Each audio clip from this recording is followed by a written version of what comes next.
ఒక్కరికి వందనములు. మరి దేవుడు అనుగ్రహించినటువంటి గొప్ప మహాకృపను బట్టి ఇంకొక దినమున దేవుని మాటలు ధ్యానించటకు మనందరం సమకూడి ఉన్నాం. మరి ఈరోజు అంశము ఒక వచనం నుండి మనం ధ్యానించబోతున్నాం. ఆ వచనాన్ని చూద్దాం. మత్తయి సువార్త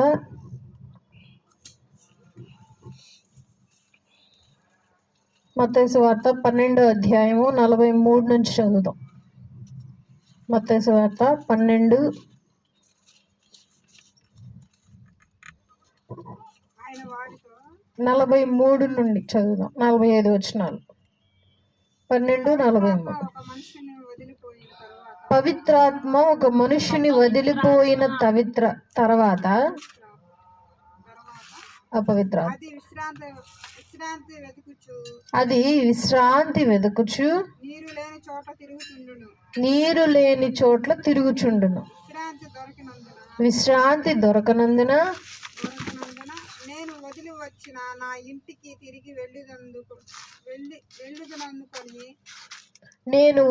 వచ్చిన నా ఇంటికి తిరిగి వెళ్ళుదుననుకొని వచ్చి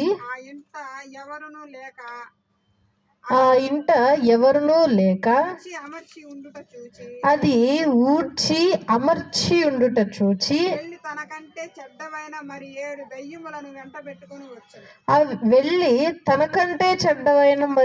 దయ్యములను వెంటబెట్టుకొని వచ్చాను. అవి దానిలో ప్రవేశించి అక్కడే కాపురముండును. అందుచేత ఆ మనుష్యుని కడపటి స్థితి మొదటి స్థితి కంటే చెడ్డదగును. అలాగే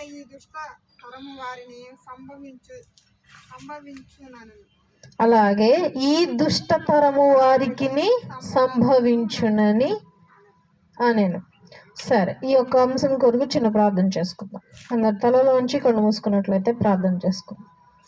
మమ్మల్ని మిగిలిగా ప్రేమించిన మా ప్రియ పరలోకపు తండ్రి, నియోజకటువంటి గొప్ప దినాన్ని బట్టి సమయం బట్టి వందనములు స్తుతులు స్తోత్రములు ప్రభువా. ఎంతో మంది రోజుల చూడలకు నశించిపోతుండగా మీరు మమ్మల్ని అలాగ చేయకుండా మమ్మల్ని ఇప్పటికీ సజీవులకు ఉంచారు. వందనములు. కుడి వచ్చిన ప్రతి ఒక్కరిని బట్టి వందనములు. మరి వాక్య అంశంలోనికి వచ్చి ఉన్నాం నాయన. ఈ యొక్క మాటలు మా హృదయంలో భద్రపరుచుకున్నటకు మాకు బాగా అర్థమయ్యే రీతిలో తండ్రి ప్రభువా తెలియజేయమని కోరుకుంటూ ఈ యొక్క మాటలను బట్టి మా జీవితాలు మేము మార్చుకునే కృపను మాకు అనుగ్రహించమని యేసునామమున పెట్టడి వేడు కొంచెం ప్రార్థిస్తున్నాం తండ్రి. ఆమేన్. ఇప్పుడు ఒక అంశం దీన్ని ఏమంటారు అని అంటే ఒక ఎగ్జాంపుల్గా చెప్పాడు. దాన్ని యేసుక్రీస్తు ప్రభువారు ఒక ఉపమానం చెప్పాడు. ఏంటా ఉపమానం? ఒక మనిషికి అపవిత్రాత్మ పట్టిందంట. అపవిత్రాత్మ అని అంటే దెయ్యం పట్టింది ఓ మనిషికి. ఆ మనిషికి దెయ్యం పడితే ఆ దెయ్యాన్ని వదిలించారు. ఎవరో వదిలించారు, కానీ ఆ దెయ్యం ఆ మనిషిని వదిలిపెట్టి వెళ్ళిపోయింది. ఇప్పుడు ఒక గదిలో నుండి ఒక దెయ్యం వెళ్ళిపోయిందంటే ఆ గదిలో ఎవరుంటారు? ఖాళీగా ఉంటది, నీట్గా ఉంటది, శుభ్రంగా ఉంటది. ఇక వెళ్ళిపోయింది. ఆ అపవిత్రాత్మ అటు తిరుగుతుంది, ఇటు తిరుగుతుంది, నీరు లేని చోట తిరుగుతుంది. తిరిగి ఇక్కడ ఉండలేకపోతుంది. అది ప్రశాంతంగా చోట. దానికంటే ఒక ఇల్లు దొరకట్లా. అరే, ఇంతకుముందు ఆల్రెడీ ఒక ఇంట్లో ఉన్నాం కదా, ఎలా ఉందో చూసొద్దామని చెప్పి మళ్ళీ ఆ ఇంటికి వచ్చినాయి. ఆ ఇల్లు అట్లుంది. ఇప్పుడు శుభ్రంగా తుడిచి కడిగి బూజంతా దులిపి నీట్గా ఉంటుంది. చూసి అరే ఇంతకు ముందు కంటే ఇప్పుడే భలే ఉందని చెప్పి ఇంకా దాని ఫ్రెండ్స్ని తీసుకొని వచ్చి అక్కడ ఏం చేస్తున్నాయి? కాపురం ఉంటుంది. దీని అర్థం ఏంటి? దీని ఉపమానం ఏంటో మనం ఈరోజు ధ్యానిద్దాం. ఇప్పుడు తిరుగులాడుచున్నది. ఫస్ట్ మనం చూస్తున్నాం కదా, అపవిత్రాత్మ మానవుణ్ణి విడిచిపెట్టి నీరు లేని చోట్ల తిరుగుతుంది. అసలు ఎందుకు తిరగటం? ఎందుకు? దానికంటూ ఒక స్థలం లేదా? దానికంటూ ఒక ప్లేస్ లేదా? అదంటూ ఒక చోట ఉండలేదా? అపవిత్రాత్మ ఎవరు? సాతాను కంటూ ఒక ప్లేస్ లేదా? తిరుగుతూనే ఉండిద్దా? అదొకసారి గమనిద్దాం వాక్యం రూపంలో. 1 పేతురు 5వ అధ్యాయము 8వ వచనం.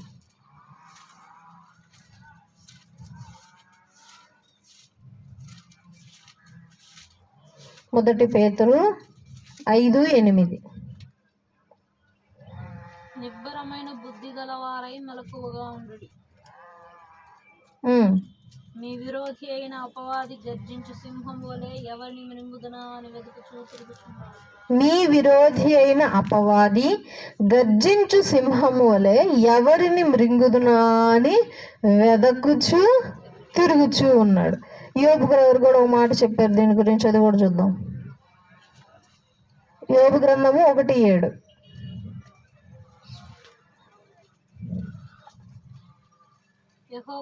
యెహోవా నీవు ఎక్కడ నుండి వచ్చితివని వాని అడుగగా అపవాది భూమి మీద ఇటు అటు తిరుగులాడుచు అందులో సంచరించుచు వచ్చితిని యెహోవాకు ప్రత్యుత్తరం. యెహోవా నీవు ఎక్కడి నుండి వచ్చావు అని అంటే, నేను భూమి మీద ఇటు అటు తిరుగులాడుచు ఉంటాను, అలా నేను నిన్ను వచ్చి అక్కడి నుండి నేను వచ్చాను అని చెప్తున్నాడు. యెహోవా దేవుడు ఎందుకు అడుగుతున్నాడు అని అంటే, యోబు గారు బాగా అభివృద్ధి చెందుతున్నారు కదా, దాని గురించి ఒక కంప్లైంట్ లాగా, అతన్ని బాగా అభివృద్ధి చేస్తున్నావు అని చెప్పి ఒక కంప్లైంట్ లాగా సవాల్లాగా గీయటానికి వస్తే అప్పుడు దేవుడు అడుగుతున్నాడు, ఎక్కడి నుండి వస్తున్నావు నువ్వు అని అంటే, నేను అటు ఇటు తిరుగుతున్నా. అటు ఇటు అంటే ఎక్కడెక్కడ తిరుగుతున్నాడు? భూమి మొత్తం తిరుగుతున్నాడు. భూమి మొత్తం నేను అటు ఇటు తిరుగుతూ మీ దగ్గరికి వచ్చి ఇలా సమాధానం చెప్తున్నా. అలాగే మానవుడు ఎవరైతే దేవునికి లోబడడో, ఎవరి హృదయంలో అయితే దేవుడు లేడో, ఎవరి హృదయం అయితే ఖాళీగా ఉందో దానిలోకి వస్తా అంటున్నాడు. ఇప్పుడు బాగా అబ్జర్వ్ చేయండి ఒకసారి. ఒక ఇంటిని మనం శుభ్రంగా ఉంచుకొని మొత్తం నీట్గా చక్కగా కట్టించుకొని దానికి తాళం వేసేసి ఒక సంవత్సరం తర్వాత వచ్చి చూస్తే ఎట్లా ఉంటుంది? అంతే నీట్గా ఉండిద్దా? అంతే మంచిగా సువాసన వస్తూ ఉంటుందా ఇల్లు? ఇంట్లో ఏం చేయాలి? మనం నివాసం చేయాలి. ఎవరో ఒకరిని అద్దెకి పెట్టడమో, మనం ఉండటమో, బంధువులకి ఇవ్వటమో, ఏదో ఒకటి అంటే ఎవరో ఒకళ్ళు ఉండి అక్కడ ఇంటిని ఏం చేసుకుంటా ఉండాలి? శుభ్రం చేసుకుంటా ఉండాల్సిందే. ఆ ఇంటిని అలా ఖాళీగా పెడితే ఏం చేస్తుంది? ఏదో ఒకటి వచ్చి నివాసం ఉండదు. కుక్కలు రావచ్చు, కోళ్ళు రావచ్చు, పాములు రావచ్చు, ఏదో ఒకటి వచ్చి వాటికి నివాసంగా మార్చుకుంటాయి. కాబట్టి ఇక్కడ అపవిత్రాత్మ ఎవరి నివాసము కోరుకుంటుంది? ఖాళీగా ఉన్న మనసులను కోరుకుంటుంది. ఇప్పుడు మన మనసులు ఖాళీగా ఉన్నాయా, బిజీగా ఉన్నాయా? చెప్పండి, మీరు చెప్పండి. మన మనసులు ఖాళీగా ఉన్నాయా, బిజీగా ఉన్నాయా? ఎలా ఉన్నాయి మన మనసులు? భయంలో బిజీగా ఉన్నాయా? దేవుని యందు వాక్యం వినాలని బిజీగా ఏమైనా ఉందా? దేవుడు ఏమైనా ఉన్నాడా లోపల? మనం నిన్న చెప్పుకున్నాం కదా, ఈ కుమ్మరి మన శరీరం మొత్తాన్ని సృజిస్తే పరిశుద్ధాత్మ దేవుడు లోపలికి వెళ్ళి జీవాన్ని ఇచ్చి ఆ యొక్క మనసులో తాను నివసించుకోవడానికి ఒక స్థలాన్ని ఏర్పరచుకున్నాడు ఆయన. అవునా? ఇప్పుడు ఇంకో క్వశ్చన్. ఇప్పుడు ఆల్రెడీ పరిశుద్ధాత్మ దేవుడు నివసించడానికి ఒక ఇల్లు లోపల పెట్టుకుంటే మరి ఖాళీగా ఎందుకుంది? కరెక్ట్ కదా? ఇప్పుడు నేను ఉంటున్నాను, నేను ఒక ఇల్లు కట్టించుకుంటున్నాను. నేను ఎందుకు కట్టించుకుంటున్నాను ఇల్లు? నేను ఉండటానికే కదా. ఇప్పుడు నేను ఉండట్లేదు, ఏమైపోయింది? పాడైపోయింది ఇల్లు. కట్టించుకున్నంత ఇల్లు అంతా పాడైపోయింది. కానీ మరి నేను ఎందుకు కట్టించుకోవటం? డబ్బులు వేస్ట్, టైం వేస్ట్, కష్టం వేస్ట్. మరి ఎందుకు అప్పుడు కట్టించుకోవటం? మాటల్లో వాక్య భాగంలో కూడా చూద్దాం. మాటలు చూడండి.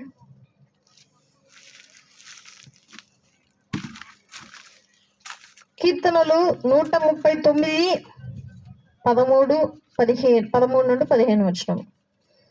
కీర్తనలు 139 అధ్యాయం. కలిగిన ఎముకలను నీకు మరుగై ఉండలేదు. 13 119 13 వచనం నుండి 15 వచనం దాకా. 139 కీర్తనలు 139 అధ్యాయము 13, 14, 15 వచనములు. నా అంతరంద్రియములను నీవే కలుగజేసితివి, నా తల్లి గర్భమందు నన్ను నిర్మించిన వాడవు నీవే, నన్ను కలుగు చేసిన విధము నీవు నన్ను కలుగజేసిన విధము చూడగా భయమును ఆశ్చర్యమును నాకు పుట్టుచున్నవి. భయమును ఆశ్చర్యమును నాకు పుట్టుచున్నవి. అందును బట్టి నేను నీకు కృతజ్ఞతాస్తుతులు అందును బట్టి నేను నీకు కృతజ్ఞతాస్తుతులు చెల్లించుచున్నాను. కార్యములు ఆశ్చర్య కార్యములు నీ కార్యములు ఆశ్చర్య కార్యములు సంగతి నాకు బాగుగా తెలుసు. ఆ సంగతి నాకు బాగుగా తెలిసి ఉన్నది. నేను రహస్యమందు పుట్టినవాడు, నేను రహస్యమందు పుట్టినవాడను. భూమి యొక్క అగాధ స్థలములో భూమి యొక్క అగాధ స్థలములలో చిత్రముగా విచిత్రముగా నిర్మింపబడిన నిర్మింపబడిన నాడు నా కలిగిన ఎముకలను నీకు మరుగై ఉండలేదు. నాకు కలిగిన ఎముకలను నీకు మరుగై ఉండలేదు. పిండమునై ఉండి చాలు. నీ కన్నులు నన్ను సూచించును. నన్ను సృజించింది నీవే, తల్లి గర్భంలో చేసింది నీవే. నీవు చేసిన విధానాన్ని ఒకసారి గుర్తు తెచ్చుకుంటే నాకు భయం వేస్తుంది. అదేగా అంది ఇక్కడ, నీవు సృజించిన విధానము నేను చూడగా నాకు భయమును, ఇంకేం కలుగుతుందంట, ఆశ్చర్యము కలుగుతుంది. మనకు ఫస్ట్ ఏం వస్తుంది? ఆశ్చర్యం వేసింది ఫస్ట్. భయం ఎందుకు వస్తుంది? భయం ఎందుకు పుట్టింది దావీదు గారికి? ఆశ్చర్యం అంటే అది గొప్ప కదా. ఇప్పుడు సపోజ్ ఎగ్జాంపుల్గా మనకు ఆకలేస్తుంది, ఎట్ట తెలుస్తుంది మనకు ఆకలేస్తుంది అని చెప్పి? కడుపు ఏం చేసిద్ది? కడుపులో యొక్క ఫుడ్ అయిపోతే రసాయనాలను విడుదల చేసిద్ది. ఆ రసాయనాలు ఏం చేస్తాయి? నర్వ్స్ అందించి ఆ నరాలు బ్రెయిన్కి తెలియజేస్తాయి ఆకలేస్తుంది పొట్టకి అని చెప్పి. అప్పుడు బ్రెయిన్ ఏం చేసిద్ది? మానవుడిని, ఆకలేస్తుంది, కొంచెం అన్నం తిను, కొంచెం అన్నం పెట్టు నీ కడుపు త్వరగా అని చెప్పి తొందర పెట్టిద్ది. కడుపు ఏం చేసిద్ది? నొప్పిని క్రియేట్ చేసిద్ది. ఆకలి ఏదో ఒక ముద్ద తినేదాకా ఆ నొప్పి ఆగిద్దా? ఆగదు, వస్తూనే ఉంటుంది. సో ఈ యొక్క ప్రక్రియ చాలా ఆశ్చర్యకరమైంది. మనం ఇలాంటి మనిషిని సేమ్ ఇదే పద్ధతిలో, ఇదే నరాలతో, ఇదే విధంగా ఇంకొక మనిషి మనం తయారు చేయలేం. కాబట్టే వాళ్ళు దానికి అనుకూలంగా ఒక రోబోట్ని తయారు చేసుకున్నారు. అవునా? దానికి ఒక్కరోజు ఛార్జింగ్ పెట్టకపోతే ఏమైంది? పాత సామాన్లకి వేసేయడం దాన్ని, ఇక దేనికి ఉపయోగం ఉండదు అది. అలాగే ఇంత గొప్ప సృష్టిని ఇంత గొప్పగా దేవుడు మన దేహాన్ని చేస్తే మనకు ఆశ్చర్యం రావాలి. ఒకటి, భయం ఎందుకు వేస్తుందా మానవుడికి అని అంటే ఒకసారి ఆలోచిద్దాం.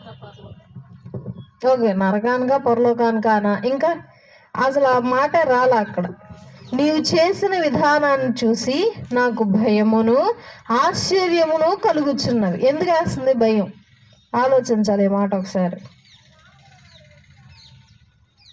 ఇప్పుడు మానవుడి శరీరం ఉంది, ఎగ్జాంపుల్గా రక్తం ఎలా ప్రవహించింది? నడినెత్తి నుండి అరికాళ్ళ దాకా రక్తం ప్రవహిస్తూనే ఉంటుంది. అసలు ఎంత స్పీడ్లో ప్రవహిస్తుంది? కొన్ని అర సెకండ్లలో ప్రవహించింది రక్తం. అర సెకండ్ అంటే ఎంత స్పీడ్గా వెళ్ళాలి? మనం ఇక్కడ నుంచి నడుచుకుంటూ వెళ్ళటానికే 10 నిమిషాలు పట్టిద్ది. మరి ఇంకా కొంచెం స్పీడ్ అయితే 5 నిమిషాలు, ఇంకా స్పీడ్ అయితే 2-3 నిమిషాలు పట్టిద్ది. కానీ నిమిషాలు వెళ్ళగలమా? అదే సెకండ్లో వెళ్ళగలమా? మరి ఇక్కడ నుంచి బాడీ ఇక్కడ దాకా ఒక రక్తం ప్రవహించడానికి అర సెకండ్, మిల్లీ సెకండ్ టైంలో పారుతుంది. అంటే ఎట్లా? ఇట్టెళ్ళి ఇట్ట వెళ్తుంది, ఇట్లా వెళ్ళటం ఇట్లా రావటం. నరం ఎట్లా ఉంటుంది? సన్నగా, దారం తెలుసుగా, సన్నగా ఉంటుంది. అంత సన్నటి దారాన్ని కొంచెం ప్రెషర్ పెడితే ఏమైంది? దారం తెగిపోద్ది. అలాంటి సన్నటి నరాల్లో అంత స్పీడ్ వెళ్తున్న రక్తం, నరం చుట్టదు, నరం పగలదు, నరం ఎరగదు, నరానికి డ్యామేజ్ అవట్లే. కానీ అవట్లేదు. అక్కడ సృష్టి చూసారు ఎట్లా ఉందో? మిల్లీ సెకండ్స్లో రక్తం ప్రవహిస్తున్నా సరే నరం ఎట్లా ఉంటుంది? దర్జాగా ఉంటుంది, నీట్గా. దాన్ని మనం కదిలిస్తేనో డ్యామేజ్ చేస్తేనో తప్పితే భయం కదా ఇది. ఎంత భయంకరం! మన బాడీ మనం ఇట్లా ఉంటున్నాం, కానీ మన బాడీ లోపల చేసే విధానాలు ఒకసారి చూస్తే మనకు భయం వేసిద్ది. ఫుడ్ ఉంటుంది, తినగానే కడుపులో ఏం చేసిద్ది? యాసిడ్ని రిలీజ్ చేసిద్ది. ఆ యాసిడ్ చూస్తే ఎంత భయం వేసిద్దో, పచ్చగా ఉంటుంది అది. ఆ యాసిడ్ రిలీజ్ చేసిద్ది లోపల, కానీ పొట్టకేమవ్వదు.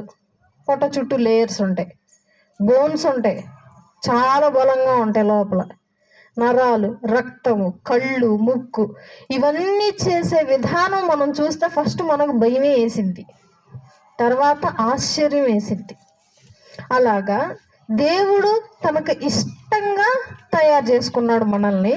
తనకు ఉండటానికి కూడా, తనకు నివాసంగా కూడా ఒక గడియలను, ఒక రూమ్స్ని తయారు చేసుకున్నాడు. ఇంకొక మాటలు కూడా చూద్దాం. అపోస్తుల కార్యములు 2:38. అపోస్తుల కార్యములు 2:38.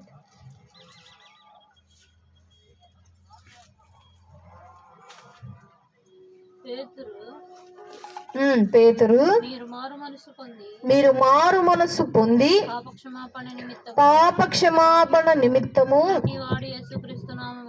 ప్రతి వాడును యేసుక్రీస్తు నామమున బాప్తిస్మము పొందుడి, అప్పుడు మీరు పరిశుద్ధాత్మను వరము. ఇప్పుడు చెప్పండి, పరిశుద్ధాత్మ దేవుడు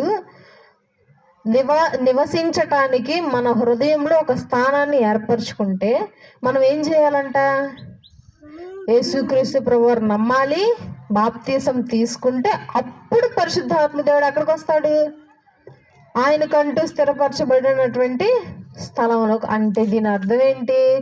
సృష్టించిన సృష్టికర్త కూడా మన అనుమతి లేకుండా ఎక్కడికి రాలేడు. అది దేవుడు మనకిచ్చిన గొప్ప వరం, అంతేనా? మన అనుమతి లేకుండా, మన యొక్క ప్రధేయం లేకుండా, మనము దారిని సరళం చేయకుండా ఆఖరికి దేవుడు కూడా తన నివాసంలో ఉండటానికి వీల్లేదు. కాబట్టి ఖాళీగా ఉంటుంది. కాబట్టి పరిశుద్ధాత్మ దేవుడు మన హృదయంలో ఉండట్లేదు. కాబట్టి ఏ ఆత్మ పడితే ఆత్మ మనసులోకి వెళ్ళిపోతుంది. కాబట్టి ఎవరు పడితే వాళ్ళు మనసులో నివసిస్తున్నారు. నా మనసు నిండిపోయింది, నా మనసుకు తాళం వేసాను, నా మనసు తాళం వెళ్ళి ఇసిరేసాను, పడేసాను అని అంటూ ఉంటాం. ఎవరిది ఆ ఇల్లు? పరిశుద్ధాత్మ ఉంది ఆ ఇల్లు. నువ్వు ఎవరు తీసుకొచ్చి పెట్టాలి? పరిశుద్ధాత్మ దేవుణ్ణే తీసుకొచ్చి పెట్టాలి. కానీ మనం ఏం చేస్తున్నాం? అపవిత్రాత్మల్ని తీసుకొచ్చి పెట్టుకుంటున్నాం. ఈ అపవిత్రాత్మ ఏం చేసిద్ది? ఉండిద్ది ఉండిద్ది ఉండిద్ది. ఆ ఇల్లు ఇంకా తన సొంతం చేసుకొని ఇంకొన్నిటిని తెచ్చుకొని పెట్టుకుంటుంది. ఆ మానవుడి మొదటి స్థితి కంటే కడపటి స్థితి మహాఘోరంగా మారిపోతుంది. ఇంకా తన స్వాధీనంలోకి వెళ్ళిపోతాడు, తన ఆలోచనలోకి వెళ్ళిపోతాడు, తన నడవడికలోకి వెళ్ళిపోతాడు, తను ఏం చెప్తే అది చేస్తాడు. సో ఈ యొక్క అపవిత్రాత్మ, ఇంకోటి గమనిద్దాం మనం. ఈ అపవిత్రాత్మ వదిలి నా ఇంటికి అంటే ఇంతకు ముందు వెళ్ళిన నా ఇంటికి వెళ్తాను అని అంటుంది. ఇప్పుడు హృదయము దేవుని నివాసము అని చెప్పాను కదా, అది వచనాల రూపంలో చూద్దాం. 2 కొరింథీ 5:3.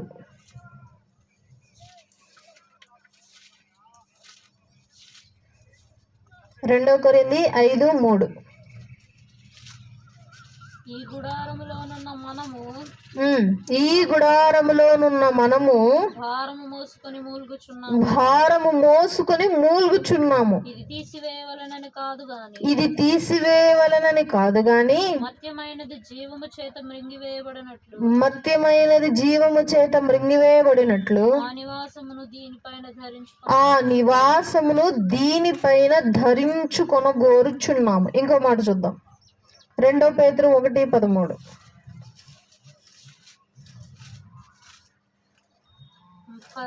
మరియు మన ప్రభు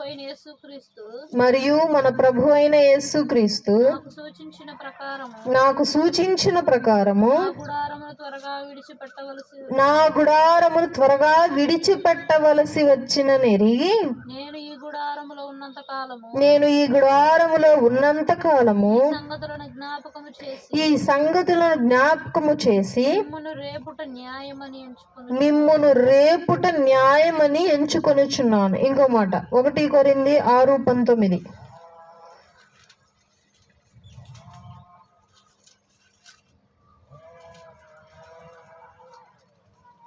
మీ దేహము దేవుని వలన మీకు అనుగ్రహింపబడి 1 కొరింథీ 6:19. మీ దేహము దేవుని వలన మీకు అనుగ్రహింపబడి మీలో ఉన్న పరిశుద్ధాత్మక ఆలయమై ఉన్నదని మీలోనున్న పరిశుద్ధాత్మకు ఆలయమై ఉన్నదని మీరు ఎరుగరా? మీరు మీ సొత్తు కారు, మీరు మీ సొత్తు కారు. విలువ పెట్టి కొనబడిన వారు. ఇంకొక మాట చూద్దాం, మార్కు 5:9.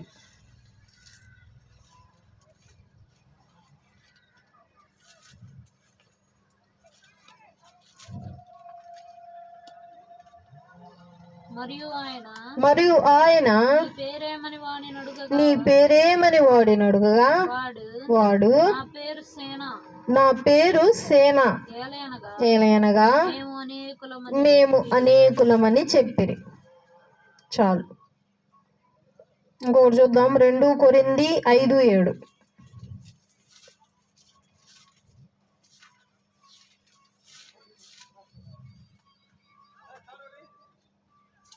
2 కొరింథీ 5:7. గనుక ఈ దేహములో నివసించుచున్నంత కాలము ప్రభువునకు దూరముగా ఉన్నామని ఎరిగియుండి ఎల్లప్పుడూ ధైర్యము గలవారమై ఉన్నాము. ఫస్ట్ ఏమో గుడారము అన్నారు, తర్వాత ఏమో దేవునికి ఆలయము అని అన్నారు. ఫస్ట్ గుడారం అని ఎందుకు అన్నారు, తర్వాత దేవునికి ఆలయం ఎట్లయింది? మొట్టమొదటిగా ప్రపంచంలో దేవుడు నివసించడానికి ఏం కట్టమన్నాడు? గుడారం. తర్వాత అదేమైంది? క్రీస్తు తీసుకొచ్చాడు. ఏం తీసుకొచ్చాడు? దాన్ని ఆలయంగా తీసుకొచ్చాడు. ఆ గుడారము, ఆ ఆలయము ఓన్లీ మనుష్యుని కట్టడములు కాదు. ఏంటది? హృదయం అని ఎప్పుడు తెలిసింది మానవులకి? క్రీస్తు వచ్చాక తెలిసింది. క్రీస్తుకు ముందు మొత్తం గుడారము, ఒక టెంట్, ఒక టెంపరీ టెంట్ అన్నమాట. అది తర్వాత రాజుల కాలానికి వచ్చాక గోడలు, బంగారపు గోడలతో పొదిగించి కట్టారు. తర్వాత వాటిని కూల్చేయటం కట్టడం ఇప్పుడైతే పూర్తిగా లేదు. ఇప్పుడు క్రీస్తు వచ్చి మీరు ఆ చేతి కట్టడాల మీద ఆధారపడద్దు, మీకంటూ ఒక హృదయాన్ని నేను అమర్చాను, ఆ హృదయంలో ఉండటానికి ఆల్రెడీ ఒక వ్యక్తి ఉన్నాడు, మీరు వారిని అంగీకరించడమే లేటు. సో ఇక్కడ ఏమంటున్నాడు పౌలు గారు కానీ పేతురు గారు కానీ తెలియజేసే మాట ఏంటి? మీ హృదయము దేవుడు నివసించే ఆలయమై ఉన్నది, అది మీరు ఎరుగరా? మీకు తెలియదా? సో ఈ ఇంట్లో పరిశుద్ధాత్మ ఉండాలి, ఈ ఇంట్లో క్రీస్తు ఉండాలి, ఈ ఇంట్లో తండ్రి మాత్రమే ఉండాలి. సో ఇక్కడ ఒక ఇల్లు ఉందని మనం చదివాం, ఆ ఇంట్లో ఎవరు ఉండాలని కూడా మనం చదివాం. ఇంకొక మాటను గమనిద్దాం మళ్ళీ. మానవుడు దేవుని నివాసమా అపవాది నివాసం అనేది ఇంకొక 2 మాటల్లో చూద్దాం. యోబు 10:11.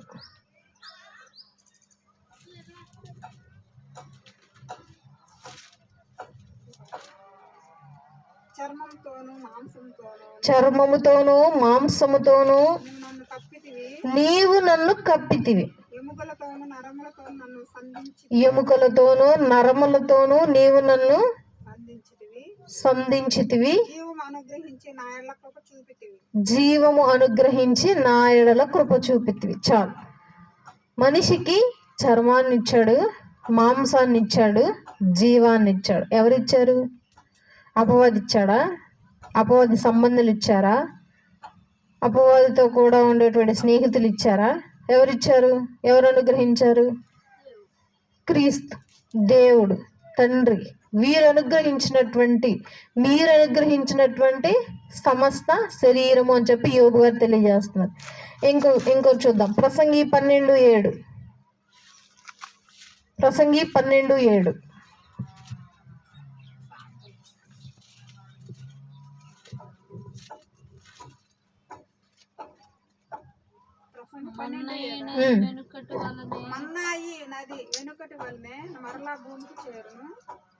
ప్రసంగి 12:7 చదవండి.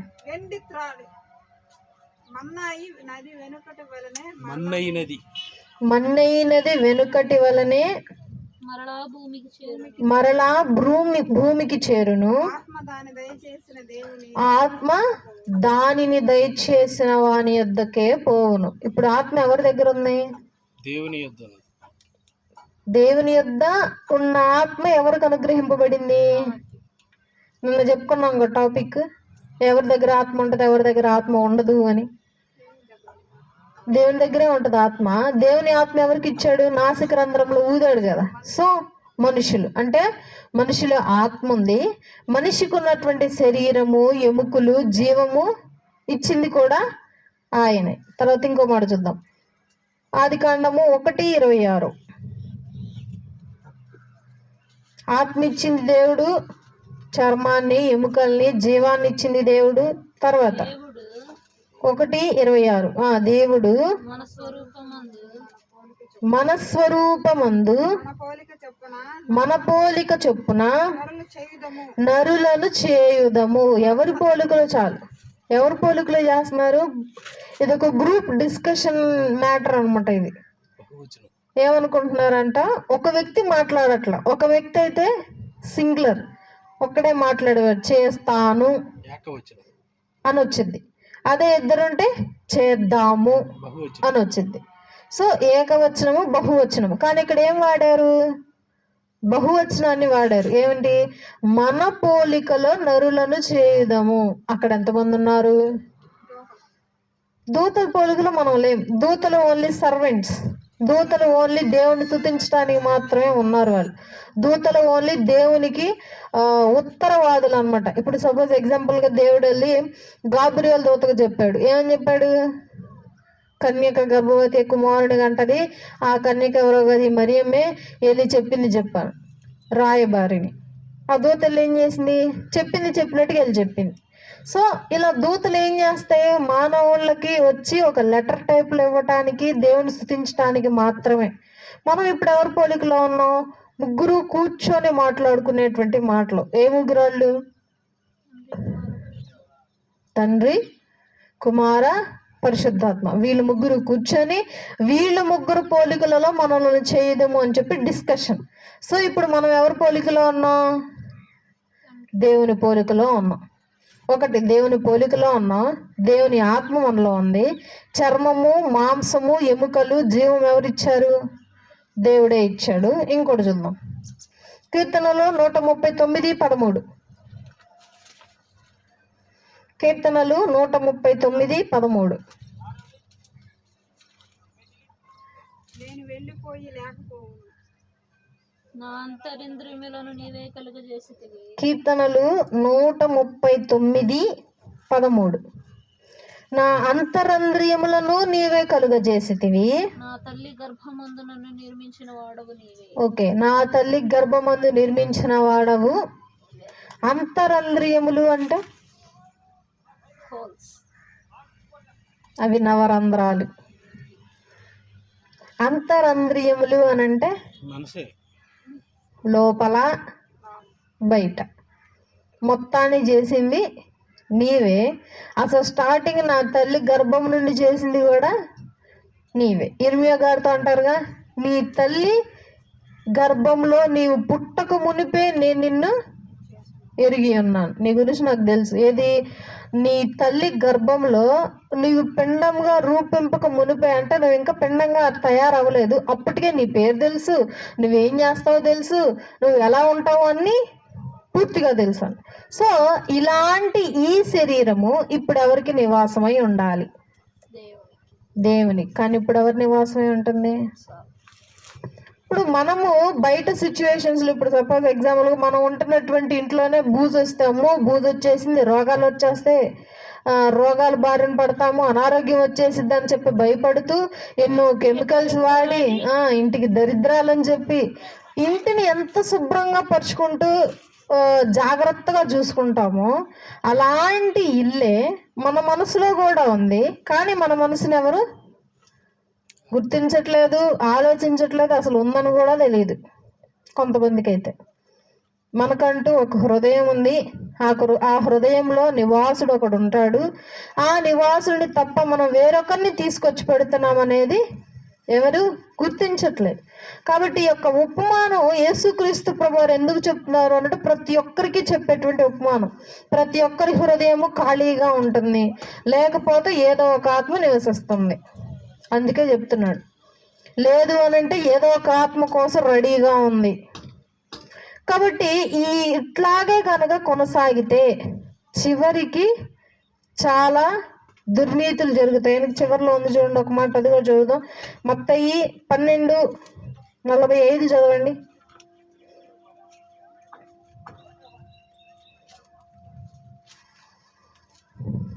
మత్తయి 12:45. అందుచేత ఆ మనుష్యుని కడపటి స్థితి మొదటి స్థితి కంటే చెడ్డదగు. తర్వాత అలాగే ఈ దుష్టతరము వారికి సంభవించు. అలాగే ఈ దుష్టతరము వారికి ఏ దుష్టతరము? మన దుష్టతరం, తర్వాత దుష్టతరం, ఇక కొనసాగే ఇక మనమంతా దుష్టులమేనా? అప్పుడు దుష్టతరమేగా మనం. అంటే మనలో నీతిమంతులు లేరా? దేవుని కాడి మోసేవాళ్ళు లేరా? దేవునితో భయభక్తుల్లో ఉన్నటువంటి వారు లేరా? మనమంతా దుష్టతరమే అని చెప్పి దేవుడు చెప్తున్నాడు. ఈ దుష్టతరంలో సంభవింపబోతున్నాయి, ఇంకా జరగబోతుంది అదే. అందుకే మనము మన ఇంటిని ఏ విధంగా శుభ్రపరచుకుంటూ జాగ్రత్తగా ఉంచుకుంటామో అలాగే మన మనస్సును కూడా శుభ్రపరచుకుంటూ జాగ్రత్తగా ఉండాలి అని చెప్పి ఈ యొక్క అంశము యేసుక్రీస్తు ప్రభువారు తెలియజేసేటువంటి మాటలు. ప్రతి ఊరు తిరిగి కాసేపు నుంచొని ఈ యొక్క ఉపమానాలు చెప్తూ ఉండేవాడు. మనకిప్పుడు దాన్ని విశదపరచాలి, క్లారిటీగా చెప్తే అప్పుడు అర్థం అవుతుంది. కానీ అప్పట్లో ఇలాగే చెప్పేసేవాడు యేసుక్రీస్తు ప్రభువారు. అర్థమైపోయేది, వాళ్ళందరికీ అర్థం చేసుకునేవాళ్ళు. వారికి అర్థమయ్యి వారికి నచ్చి వాళ్ళ బంధువులు కూడా వచ్చి పిలిచేవాళ్ళు, రండి ఈయన చెప్పేటువంటి మాటలు బాగుంటాయి అని చెప్పి. కాబట్టి యేసుక్రీస్తు ప్రభు వారికి కేటాయించినటువంటి హృదయంలో పరిశుద్ధాత్మ దేవుని ఆహ్వానించటమే కరెక్ట్. పరిశుద్ధాత్మ దేవుని యొక్క నివాసంలో ఆయన్ని ఉండనించటమే కరెక్ట్. దీనిలో మనకి గొప్పదైనది ఏంటి అని అంటే, మన అనుమతి లేకుండా అపవాది రాలేడు, అలాగే పరిశుద్ధాత్ముడు కూడా రాలేడు. సో మొత్తానికి కారణభూతులు ఎవరు? మనము. ఇందుకు నేను చాలా చిన్నప్పుడు బాగా వినేదాను అనమాట. నా కుటుంబంలో శోధనలు జరుగుతున్నాయి, అంతటి కారణం ఎవరు? అపవాది. అపవాది మమ్మల్ని శోధిస్తున్నాడు, అపవాది మమ్మల్ని బాధలు పడుతున్నాడు, అపవాది మమ్మల్ని కృంగదీస్తున్నాడు. అపవాది రావటానికి కారణం ఎవరు? మనమేగా, మన ఆలోచనలేగా, మన స్వభావమేగా, మన నడవడికేగా. అప్పుడు మనం సరిగ్గా ఉంటే అపవాది రాడుగా. అదేగా చూపిస్తుంది. నీవు ఆ పరిశుద్ధాత్మ దేవుడు నీలోకి రావాలని నువ్వేం చేయాలి? బాప్తిసం తీసుకోవాలి, క్రీస్తుని నమ్మాలి. తండ్రిని నమ్మితే బాప్తిసం తీసుకున్నావు ఏంటంటే పరిశుద్ధాత్మ దేవుడు నీ దగ్గరకు వస్తాడు. అలాగే నువ్వు ఏమి చేయకుండా సైలెంట్గా ఉన్నా పరిశుద్ధాత్ముడు దేవుడు రాడు. నువ్వు అలా సైలెంట్గా నీ మనసును ఖాళీగా ఉంచుకొని శుభ్రంగా ఉంచుకున్నా ఎవరు వచ్చి కూర్చుంటారు? అపవిత్రాత్మ కూర్చొని అదొక్కటే కూర్చోవటం కాదు, ఇంకా తీసుకెళ్ళి దానితో పాటు ఇంకా చెడ్డవి ఇంకా పదార్థాలు తీసుకొని వచ్చి మొత్తం కాపురం ఉంటాయి మనసులో. కాబట్టి దేవునికి కేటాయించిన స్థలము దేవునికి కేటాయించటమే ప్రాముఖ్యత, ఆయనకి ఇవ్వటమే మేలు అని చెప్పి యేసుక్రీస్తు ప్రభువారి యొక్క మాటలు మనకు తెలియజేస్తున్నారు. కాబట్టి ఈ చిన్న మాటలు మనం ధ్యానించాము, వీటిని గైకొని వీటిని మనసులో ఉంచుకోవాలని మనవి చేస్తూ, ఎవరికైనా తెలియని వారికి తెలియజేయాలని చెప్తూ చిన్న మాటలు మన వినికిడిలో దేవుడు దీవించి ఆశీర్వదించి మనలను బలపరచునుగాక. ఆమేన్. అందరు తలలో ఉంచండి, కళ్ళు మూసుకోండి. మరి అందరూ ఒక్కొక్కరుగా ప్రార్థన చేద్దాము. వాక్య భాగంలోనూ తోడుగా ఉన్నారు, వందనములు. నీకు మహిమార్థంగా ఈ యొక్క కార్యము జరిగించటకు సహాయం చేశారు, వందనములు. తండ్రి ప్రభా, మా ప్రార్థన మీరు విని ఉన్నారు తండ్రి ప్రభా. మీ యొక్క మాటలు తండ్రి ప్రభా మేము గైకొన్నాము.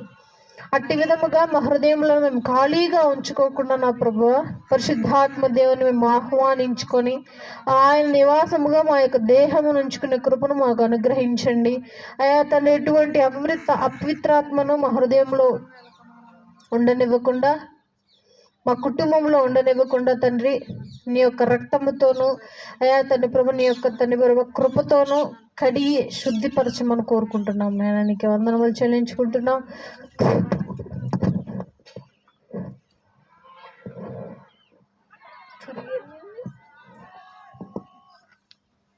కుటుంబీకులను మీరు జ్ఞాపకం చేసుకోండి తండ్రి ప్రభువా. ఈ యొక్క వారము తండ్రి ప్రభువా మీ కృపలో మమ్మల్ని భద్రపరిచి తండ్రి మమ్మల్ని నీ సన్నిధికి చేర్చారు. వందనములు. మరలా నీ చిత్తమైతే మరలా శనివారపు దినమున ఉపవాస కూడికలో తండ్రి మేమందరము కూడి నిన్ను స్తుతించి గణపరిచే భాగ్యమును అందరికీ అనుగ్రహించండి. అయ్యా తండ్రి గత వారం అంతా మిరకల కాపుదల్లో భద్రపరిచారు. వందనములు. మా ముందున్నటువంటి వారమును కూడా మిరకల కాపుదల్లో భద్రపరిచారు. నా తండ్రి స్తోత్రములు ప్రభువ. ఇటు వాక్యములు మేము గైకొన్నాము, దాన్ని బట్టి వందనములు. ఇటు వాక్యములు తెలియని వారికి కూడా మేము తెలియజేసే కృపను, జ్ఞాపక శక్తిని, వాక్శుద్ధిని మాకు అనుగ్రహించండి. నా తండ్రి నీకే వందనములు. ఇక్కడ ఉన్నటువంటి ప్రతి ఒక్కరి సమస్యలు మీరు ఎరిగి ఉన్నారు. నా తండ్రి మీ చిత్తానుసారంగా మీ చిత్తములు తండ్రి ప్రతి ఒక్క అవసరతను నెరవేర్చండి, తీర్చండి. నా తండ్రి ప్రభు వారి గృహాలలో నూతన గృహాల విషయంలో మీరు తోడుగా ఉండి సహాయం చేయండి. కార్యములు సఫలపరచుటకు మీరు సహాయం చేయండి. అద్భుత కార్యములు వారి కుటుంబాల్లో జరిగించండి. వారు నీ యందు భయభక్తులు కలిగే కృపను వారికి అనుగ్రహించండి. నా తండ్రి స్తోత్రములు ప్రభువా. అయ్యా ఈరోజు జరిగినటువంటి పరిచర్లు ఆది నుండి అంతవరకు అధ్యక్షత వహించారు. వందనములు. మంచి వాతావరణాన్ని అనుగ్రహించారు. వందనములు తండ్రి ప్రభువా. మరలా ఈ యొక్క కూడికను ముగించుకొని ఇంకా సండే స్కూల్స్కి వెళ్ళబోచుండగా రాకపోకలు మీరు తోడుగా ఉండండి. ఆరోగ్య విషయంలో తోడుగా ఉండండి. బిడ్డలను సండే స్కూల్కి పంపి తను మేము చెప్పబోయేటువంటి మీ యొక్క మాటలు వారు శ్రద్ధగా గైకొనేటువంటి వారి జ్ఞానము తలంపు వారికి ఇచ్చారు. వందనములు. నా తండ్రి ప్రభువా. మరలా వచ్చే ఆదివారం కూడా ఇదే ఘనంగా జరిగే కృపను అనుగ్రహించండి. అయా తండ్రి మినిస్ట్రీ ద్వారా జరగబోయేటువంటి సెమీ క్రిస్మస్లో మీరు తోడుగా ఉండి సహాయం చేయండి. అయా తండ్రి ప్రభువా సెమీ క్రిస్మస్ మొత్తం నా తండ్రి నీకు మహిమార్థంగా జరిగే కృపను అందరికీ అనుగ్రహించండి. ఎటువంటి చెడు తలంపులు ఆ యొక్క ప్రోగ్రాంలో జరగకుండా ఉండడానికి సహాయం చేయండి. బిడ్డలు తండ్రి ప్రభువా నీ యొక్క నామమును వారు ప్రచురిస్తూ తండ్రి ప్రభు ఎదుటి వారికి తెలియజేసే క్రమంలో నా ప్రభు వారు ఆసక్తిగా ఉన్నారు. అట్టి క్రమాన్ని మీరు వారిని దీవించండి. వారికి తెలివి జ్ఞానమును అనుగ్రహించండి. సండే స్కూల్కు పంపుతున్నటువంటి ప్రతి ఒక్క కుటుంబీకులను తల్లిదండ్రులను మీరు జ్ఞాపకం చేసుకోమని చిన్న ప్రార్థన మీ పాదాల చెంతకు చేర్చుకోమని యేసునామం పెట్టడి వేడుకొంచు ప్రార్థిస్తున్నాం తండ్రి. ఆమేన్. మన తండ్రి దేవుని ప్రేమయు కుమారుడైన యేసుక్రీస్తు ప్రభువారి కృపయు పరిశుద్ధాత్మని అన్యోన్య సహవాసము మనందరికీ ఎల్లప్పుడూ తోడేని నడిపించును గాక. ఆమేన్. అందరికీ వందనాలు.